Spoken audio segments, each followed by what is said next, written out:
The president detailed, what the implications and consequences would be if China provides material support to Russia as it conducts brutal attacks against Ukrainian cities and civilians. And obviously, that is something we will be watching and the world will be watching. For nearly 2 hours today, President Biden spoke with Chinese leader Xi Jinping over secure video link. According to readouts from both countries, the war in Ukraine was, of course, a major topic of discussion. After the call, Chinese government press release said, quote, "The Ukraine crisis is not something we want to see, and conflict and confrontation are not in anyone's interest, and peace and security are what the international community should treasure the most." While the readout from the White House said President Biden described the implications and consequences if China provides material support to Russia in Ukraine, adding that he underscored his support for a diplomatic resolution to the crisis and said that the two leaders also agreed on the importance of maintaining open lines of communication.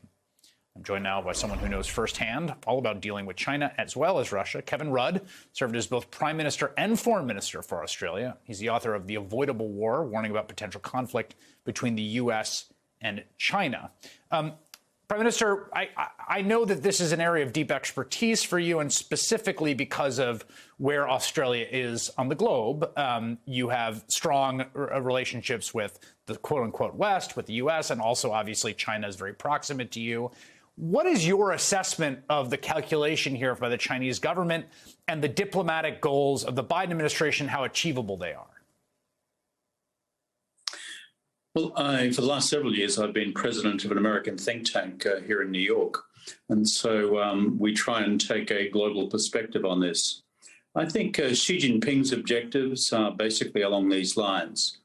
That, number one, he presides over a government which has been seeking to use its relationship with Russia to give it as much latitude as possible to expand its regional and global assertiveness against the United States. That's the first point. I think the second is that the Chinese and the Russians in the UN Security Council collaborate on all manner of things, whether it's from the Middle East to other trouble spots in the world. And again, there's a concerted challenge to the US-led international system.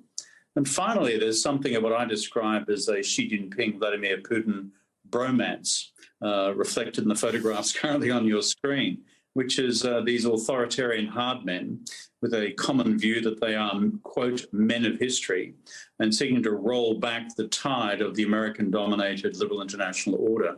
Put all that together, that's where the Chinese are coming from. I think what the United States in this most recent exchange today between President Biden and President Xi Jinping was trying to articulate clearly was if China decides to provide material financial or material military support to Putin's Russia at this time for use in Ukraine, then this will invite an American reaction to China.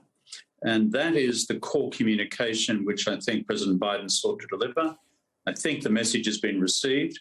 The open question is, what will China do in the weeks ahead on these two questions?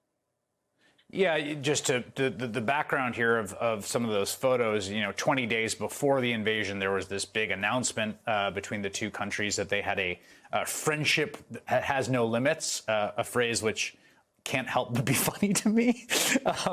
There are no forbidden areas of cooperation, nothing taboo, apparently, between the two. The two countries said in a joint statement. I have to say, I would love your wisdom and experience here. So the U.S. keeps saying, look, there's reports that Russia has asked explicitly for essentially rearmament from the Chinese. And the U.S. has said publicly they think that's the case and they fear the warning against it. It does seem to me like that would be a very proactive and provocative step by the Chinese and unnecessary. I guess I don't understand the upside for them in something going that far. How realistic do you think that is?